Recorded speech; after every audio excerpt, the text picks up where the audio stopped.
નમસ્કાર વિદ્યાર્થી મિત્રો, ગ્રામરની અંદર ટેન્સ આપણે શીખી રહ્યા છીએ. ટેન્સમાં આજે ત્રીજો ટેન્સ પ્રેઝન્ટ પરફેક્ટ ટેન્સ એટલે કે પૂર્ણ વર્તમાન કાળ શીખવાનો છે. સૌ પ્રથમ આપણે જોઈએ એમના સ્ટ્રક્ચર્સ, એમનું ફોર્મ, એમના સૂત્રો. તો હકાર વાક્યની અંદર પહેલાં સબ્જેક્ટ, પછી હેવ હેઝ. પૂર્ણ વર્તમાન કાળની અંદર ટુ હેવના રૂપો વાપરવાના છે. એટલે હેવ અને હેઝ, એની સાથે પાસ્ટ પાર્ટિસિપલ મૂકવાનું છે, એટલે કે ક્રિયાપદનું ભૂતકૃદંત મૂકવાનું છે, જેને આપણે V3 પણ કહીએ છીએ.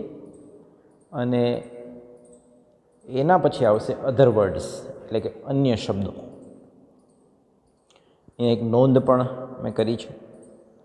પાસ્ટ પાર્ટિસિપલ એટલે ભૂતકૃદંત, જેને આપણે વર્બ 3 અથવા તો V3 પણ કહીએ છીએ.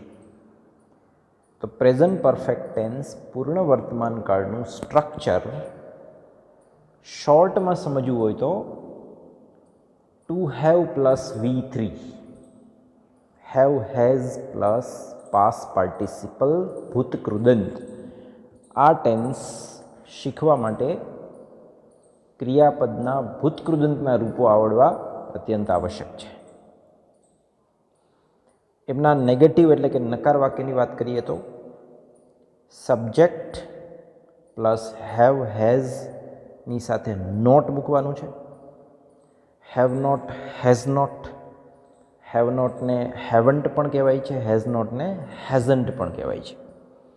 સાથે પાસ્ટ પાર્ટિસિપલ એટલે પી અથવા તો V3 પણ તમે એને કહી શકો. અધર વર્ડ્સ. હવે અધર વર્ડ્સને આપણે ડિફાઇન કરીએ કે અધર વર્ડ્સમાં શેનો સમાવેશ થાય છે. તો એમાં ઓબ્જેક્ટ એટલે કે કર્મ આવે, મેનર એટલે રીત આવે, એડવર્બ્સ આવે છે. કોઈ ક્રિયા તમે કેવી રીતે કરો છો એ મેનરમાં આવે, એડવર્બ્સ આવે. ટાઈમ આવે, સમય સૂચક શબ્દો આવી શકે અધર વર્ડ્સમાં. અને પ્લેસ એટલે કે સ્થળ સૂચક શબ્દો પણ એમાં આવતા હોય છે. તો આ બધાનો સમાવેશ અધર વર્ડ્સમાં થાય છે. પછી આવશે ઇન્ટ્રોગેટિવ સેન્ટેન્સ. પ્રશ્નાર્થ વાક્ય પૂર્ણ વર્તમાન કાળમાં કેવું હોય છે? તો અહીંયા ટુ હેવના રૂપો હેવ અને હેઝ સબ્જેક્ટની આગળ હોય છે. એના પછી સબ્જેક્ટ લખવાનો, પછી પાસ્ટ પાર્ટિસિપલ, પછી અધર વર્ડ્સ હોય તો, અને છેલ્લે ક્વેશ્ચન માર્ક આવશે. જો પ્રશ્નાર્થ વાક્ય WH હાઉ શબ્દથી શરૂ થયું હોય, હુથી, વોટથી, વેનથી, વાયથી, હાઉથી, હાઉ મેનીથી, તો એમના પછી હેવ હેઝ આવશે, પછી સબ્જેક્ટ આવશે, અને પછી પાસ્ટ પાર્ટિસિપલ, અધર વર્ડ્સ અને ક્વેશ્ચન માર્ક આવશે. તો આ થયા એમના સ્ટ્રક્ચર્સ. સિમ્પલ ફોર્મમાં યાદ રાખવું હોય તો ટુ હેવ પ્લસ V3 એટલે પૂર્ણ વર્તમાન કાળ થાય. તમને કોઈ એમ પૂછે કે પૂર્ણ વર્તમાન કાળનું સ્ટ્રક્ચર બોલો, તો શોર્ટમાં કહી દેવાનું ટુ હેવ એટલે કે હેવ હેઝ પ્લસ V3 ક્રિયાપદનું ભૂતકૃદંત. જો વાક્યની અંદર ક્રિયાપદ હાજર ન હોય નહીં, તો એના સ્થાને બીન મૂકવાનું હોય છે, BEEN, બીન.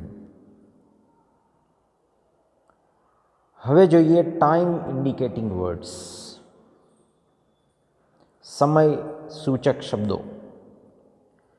તો કયા એવા શબ્દો છે which are the words or the phrases that indicates present perfect tense, કે જે પૂર્ણ વર્તમાન કાળને સૂચવે છે, એના સૂચક છે. એ શબ્દો ઉપરથી તમને ખબર પડે કે આ વાક્ય છે પૂર્ણ વર્તમાન કાળનું છે. તો શબ્દો આપણે જોઈએ. પહેલો શબ્દ છે ઓલરેડી, ક્યારનું, પહેલેથી જ. પછી જસ્ટ, હમણાં જ, જસ્ટ નાવ એમ પણ હોઈ શકે. રિસન્ટલી અથવા તો ઓફ લેટ એનો મતલબ થાય તાજેતરમાં. યેટ હજુ સુધી, હજુ પણ આ શબ્દ છે નકાર વાક્યમાં વપરાતો હોય છે સામાન્ય રીતે. એવર ક્યારેય પ્રશ્નાર્થ વાક્યમાં આ શબ્દ વપરાશે. નેવર ક્યારેય નહીં ફરીથી આ નકાર વાક્યમાં નેગેટિવ સેન્ટેન્સમાં યુઝ થશે. સિન્સ અને ફોર એમની આગળ વાત કરીશું. એમનું ગુજરાતી થી, કોઈ સમયથી એવું થાય છે. સો ફાર અત્યાર સુધી. સિન્સ વેન ક્યારથી પ્રશ્નાર્થ વાક્યમાં આ શબ્દ પ્રયોગ આવશે, ફ્રેઝ આવશે. હાઉ લોંગ ક્યારથી એ પણ પ્રશ્નાર્થ વાક્યમાં. તો સિન્સ વેન અને how long they are similar phrases, સમાનાર્થી શબ્દ સમૂહો છે. ટિલ નાવ અત્યાર સુધી એ સોફારનું સમાનાર્થી છે. સ્ટીલ હજુ સુધી એ યેટનું સમાનાર્થી છે. બરાબર. તો આ હતા કેટલાક સમય સૂચક શબ્દો. નોંધની વાત કરી લઈએ. મેં તમને કીધું એમ સિન્સ અને ફોરથી બતાવે છે કોઈ સમયથી. તો ક્યાં સિન્સ વપરાય છે અને ક્યાં ફોર વપરાય છે? What is the difference between since and for? તો એમની વચ્ચેનો ડિફરન્સ છે એકદમ વિવિધ છે, એકદમ સ્પષ્ટ છે, ક્લિયર છે. સિન્સ છે એ સમય બિંદુ બતાવે છે, જ્યારે ફોર છે એ સમયગાળો બતાવે છે, ડ્યુરેશન બતાવે છે. સિન્સ છે પોઈન્ટ ઓફ ટાઈમ બતાવે છે, જ્યારે ફોર છે પીરિયડ ઓફ ટાઈમ બતાવે છે, સમયગાળો બતાવે છે. ઉદાહરણ જોઈએ તો વધારે સ્પષ્ટ થશે ખ્યાલ. સિન્સ 1986 1986થી, એટલે 86થી આજ દિન સુધીની વાત છે. એટલે ત્યાં ક્રિયાનો સ્ટાર્ટિંગ ટાઈમ જ આપવામાં આવ્યો છે. સિન્સ સેટરડે શનિવારથી. બરાબર. સિન્સ મોર્નિંગ સવારથી. તો ક્રિયાનો જે સ્ટાર્ટિંગ ટાઈમ છે એ આપેલો હોય ત્યારે સિન્સનો તમે યુઝ કરી શકો થીના અર્થમાં. ફોર એન અવર, ફોરના એક્ઝામ્પલ્સ જોઈએ તો ફોર એન અવર 1 કલાકનો સમયગાળો છે. ફોર 3 ડેઝ ત્યાં 3 દિવસનો સમયગાળો છે, 3 દિવસનું ડ્યુરેશન છે. ફોર અ લોંગ ટાઈમ ઘણા લાંબા સમય, તો ઘણો લાંબો સમય એ પણ એક પીરિયડ ઓફ ટાઈમ છે, એ પણ એક સમયગાળો બતાવે છે. તો જ્યારે તમે કોઈ સમયના પ્રારંભ બિંદુની વાત કરો ત્યારે સિન્સ મૂકવાનું, અને એ સમયગાળો શરૂઆત અને અંત બંને સાથેનો એ સમયગાળાની વાત કરતા હોય તો ત્યાં આવશે ફોર, એટલે કે પીરિયડ ઓફ ટાઈમ આવશે. ત્યાર પછી આપણે વાત કરીએ એમના યુઝની, એમના ઉપયોગની, કે પૂર્ણ વર્તમાન કાળ ક્યાં વપરાય છે. એમાં એનો પહેલો ઉપયોગ છે થોડા સમય પૂર્વે થઈ ગયેલી ક્રિયા દર્શાવવા માટે. હમણાં જ કોઈ ક્રિયા થઈ છે, થોડા સમય પહેલાં જ, તો એ દર્શાવવા માટે પરફેક્ટ પ્રેઝન્ટ ટેન્સ વપરાય છે. For example, I have just taken T. મેં હમણાં જ ચા લીધી છે કે પીધી છે. બીજું ઉદાહરણ, she has just gone out. તેણી હમણાં જ બહાર ગયા છે અથવા તો બહાર ગઈ છે. તો આ બંને ક્રિયાઓ છે એ થોડા સમય પૂર્વે થયેલી છે, અને એટલા માટે ત્યાં પ્રેઝન્ટ પરફેક્ટ ટેન્સ વપરાયો છે. બીજો એમનો યુઝ ભૂતકાળમાં બનેલી ક્રિયાનો સમય નિશ્ચિત ન હોય ત્યારે. કોઈ ક્રિયા ભૂતકાળમાં બની ગઈ છે પણ એ ક્રિયા ક્યારે બની છે એનો સમય નક્કી નથી, નિશ્ચિત નથી, સમયની ખબર નથી, ત્યારે પણ પૂર્ણ વર્તમાન કાળ વપરાય છે. For example, I have scene Kashmir. મેં કાશ્મીર જોયું છે.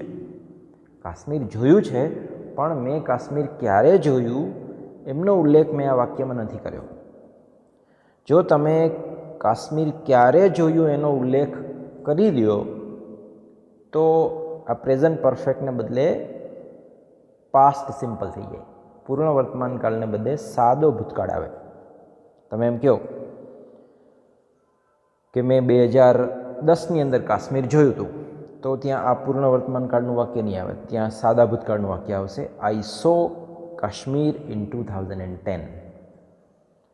બીજું ઉદાહરણ જોઈએ, સી હેઝ વિઝિટેડ લંડન. તેણીએ લંડનની મુલાકાત લીધી છે, તેણીએ લંડન જોયું છે.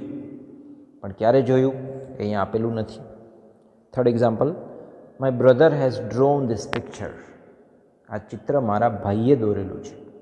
પણ ક્યારે દોર્યું છે? સવારે દોર્યું છે, ગઈકાલે દોર્યું છે, ગયા રવિવારે દોર્યું છે. એ સમયનો અહીંયા ઉલ્લેખ નથી. તો જ્યારે સમયના ઉલ્લેખ વગરની ક્રિયાઓ ભૂતકાળની એની જ્યારે આપણે વાત કરતા હોય ત્યારે પૂર્ણ વર્તમાન કાળ વપરાય છે. એના પછીનો ઉપયોગ છે ભૂતકાળમાં બનાવોની અસર વર્તમાનમાં હોય ત્યારે. ભૂતકાળની જે ક્રિયાઓ છે એની અસર, એની ઇફેક્ટ, એનો કોઈ ઇન્ફ્લુઅન્સ વર્તમાનમાં હોય ત્યારે પણ સિમ્પલ પ્રેઝન્ટ ટેન્સ એટલે કે પૂર્ણ વર્તમાન કાળ આપણે વાપરીએ છીએ. For example, I have finished my work. મેં મારું કામ પૂરું કરી લીધું છે. કામ ભલે પાસ્ટમાં ગમે ત્યારે પૂરું થયું હોય, પણ પ્રેઝન્ટમાં એમની અસર એ છે કે એમનું કામ અત્યારે પૂરું છે. હવે એમને એ કામ કરવાની જરૂર નથી. બીજું ઉદાહરણ, she has cut Har finger. તેણીની આંગળી કપાઈ ગઈ છે અથવા તો આંગળીમાં વાગ્યું છે. એ પાસ્ટમાં ભલે ગમે ત્યારે વાગ્યું હોય, પણ અત્યારે વાગેલી સ્થિતિમાં છે. વર્તમાનમાં અસર એ છે. બરાબર. મેં જમી લીધું છે. I have taken my food. એમાં ભલે તમે ગમે ત્યારે જમી લીધું હોય, અડધી કલાક પહેલાં, કલાક પહેલાં, પણ તમે અત્યારે ભૂખ્યા નથી. બરાબર. તમારું પેટ ઓલરેડી ભરેલું છે. એ એમની વર્તમાનની અસર છે. એમનો ચોથો ઉપયોગ, કોઈ ક્રિયા હજુ થવાની બાકી છે તેમ દર્શાવવા માટે પ્રેઝન્ટ પરફેક્ટ ટેન્સ વપરાય છે. કોઈ ક્રિયા હજુ થઈ જ નથી અથવા તો એ ક્રિયા થઈ છે કે નહીં એમ પૂછવા માટે આ ઉપયોગ થાય છે પ્રેઝન્ટ પરફેક્ટ ટેન્સનો. ઉદાહરણ જોઈએ, he has never travelled by train. એમણે ટ્રેન દ્વારા ક્યારેય મુસાફરી કરી નથી. તો એ ક્રિયા એમણે હજુ કરી જ નથી. તો આવી ક્રિયાઓ બતાવવા માટે પ્રેઝન્ટ પરફેક્ટ ટેન્સ વપરાય છે. They have not returned yet. તેઓ હજુ સુધી આવ્યા નથી. બરાબર. આ આવવાની ક્રિયા હજુ થઈ નથી અને તમે એની વાત કરો છો તો ત્યાં પૂર્ણ વર્તમાન કાળ વપરાય. Have you ever scene English movie.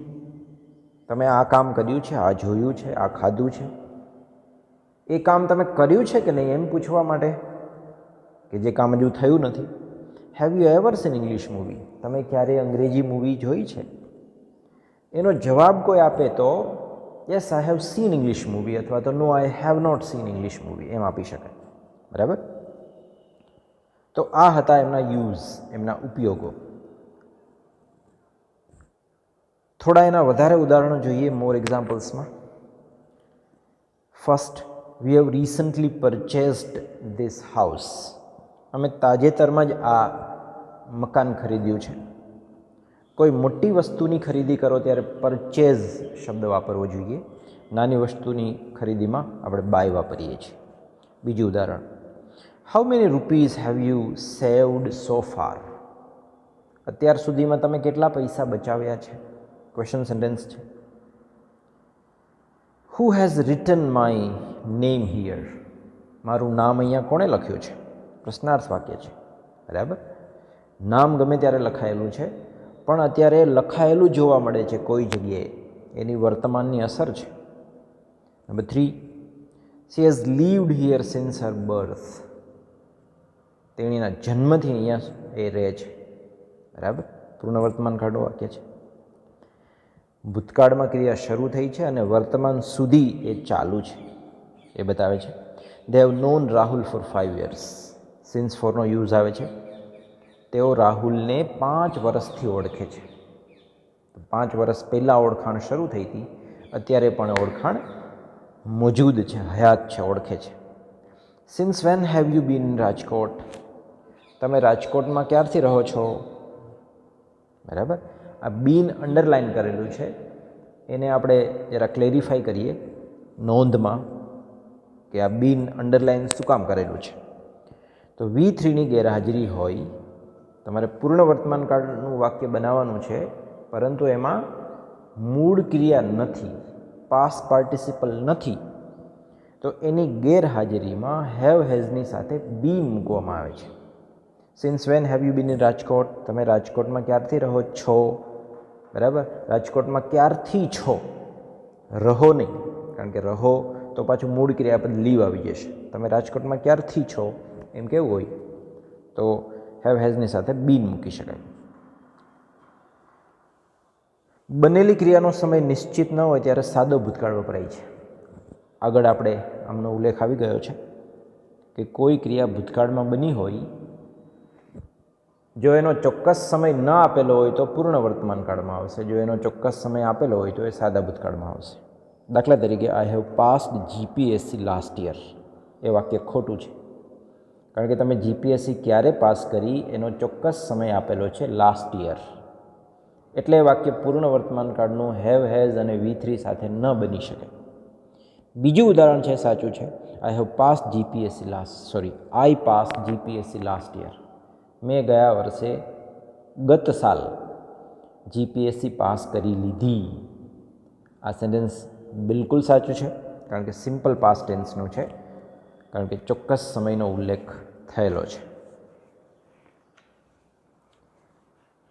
ત્યાર પછી વાત કરીએ એક્સરસાઇઝની. 5 ફિલ ઇન ધ બ્લેન્ક્સ. બરાબર, ખાલી જગ્યાઓ પૂરો. તમને યુનિવર્સિટીની પરીક્ષામાં આ પ્રકારની ખાલી જગ્યાઓ હશે. First, I dash in this area since I left my village. હું મારા ગામથી નીકળ્યો ત્યારથી હું આ વિસ્તારમાં રહું છું. તમારે બધા સેન્ટેન્સની અંદર હેવ હેઝ પ્લસ V3 મૂકવાનું છે. V3 ન હોય તો બીન મૂકવાનું છે. તો આઈની સાથે હેવ, લીવનું V3 આવશે, lived. I have lived in this area since I left my village. Number 2, Priya dash not dash her work yet. પ્રિયાએ હજુ સુધી તેણીનું કામ પૂરું કર્યું નથી. તો પ્રિયા સાથે આવશે હેઝ, નોટ એમને રહેશે. કમ્પ્લીટનું V3 થશે કમ્પ્લીટેડ. તો Priya has not completed her work yet. Number 3, dash she ever dash a woollen sweater. બરાબર, હવે આ પ્રશ્નાર્થ વાક્ય છે. વાક્ય હેવ હેઝથી શરૂ થાય છે. સી હોય સબ્જેક્ટ તરીકે તો હેઝ આવશે. Has she ever. નીટ છે, એનું V3 નીટ પણ કરી શકાય અને નીટેડ પણ કરી શકાય. ટી બેવડાઈ જશે. Has she ever knitted a woollen sweater? એનો આન્સર છે. Number 4, question sentence. Since when, ક્યારથી, dash you dash in this college. તમે ક્યારથી આ કોલેજમાં સ્ટડી કરો છો, ભણો છો. બરાબર, તો એનો જવાબ છે તમારે V3 હેવ હેઝની સાથે મૂકવાનું છે. સિન્સ વેન, યુની સાથે have. Since when have you studied in this college. સ્ટડીનું V3 સ્ટડીડ કરવાનું છે, વાયનો આઈ કરી અને ઈડી લગાડવાનું છે. તો since when have you studied in this college. તમે આ કોલેજમાં ક્યારથી અભ્યાસ કર્યો છે? Number 5, I dash already dash my lunch. અહીંયા તમારે આઈની સાથે ટુ હેવનું રૂપ મૂકવાનું છે, હેવ. I have. કાઉન્સમાં આપેલો શબ્દ છે ક્રિયાપદ હેવ છે, એનું તમારે V3 મૂકવાનું છે. તો હેવ હેઝનું V3 થાય had. I have already had my lunch. Have એક મૂળ ક્રિયાપદ તરીકે પણ વપરાય છે. હેવ અને હેઝ સહાયકારક ક્રિયાપદ તરીકે તો છે જ, પણ હેવ મૂળ ક્રિયાપદ તરીકે પણ છે અને એનું ભૂતકાળ અને ભૂતકૃદન થાય છે હેડ. એનું ગુજરાતી થાય લેવું. બરાબર, લેવું. I have already had my lunch. મેં અગાઉથી જ, પહેલેથી જ મારો લંચ લઈ લીધો છે. મારું બપોરનું ભોજન મેં લઈ લીધું છે. તો આ વાત અહીંયા પૂર્ણ વર્તમાન કાળની આપણે પૂરી કરીએ છીએ. Thank you very much.